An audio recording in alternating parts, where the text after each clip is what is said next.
जे ये लड़ई 25 वर्षर गोटे अत्याचारी लड़ई लड़ी थिले।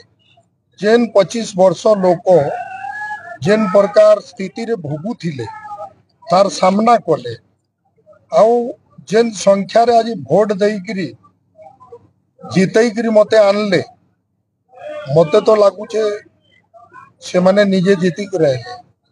मई तो मते भोट देइछन स्नेह ममता देइछन दिन रात एक करदेमी आउ से मानकर जेन लक्ष्य पूरा करिछन सारा ओडिशा के चहल सृष्टि कर देइछन।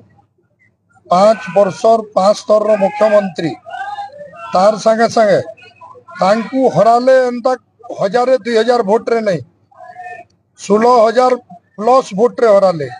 तार संगे संगे ओडिशार माटिर गर्व रखले। ओडिशा रे भारतीय जनता पार्टी सरकार एक तरफिया करी देखाई देले। आज जहाँ कौन देखबे भारतीय जनता पार्टी विकास रो वातावरण हवा के जाऊचे। आम अंचल गुटे दानव हस्तरू बंची जाइए और निश्चित भाव में आम आशा करूँ कि ओडिशार विकास आरंभ हो।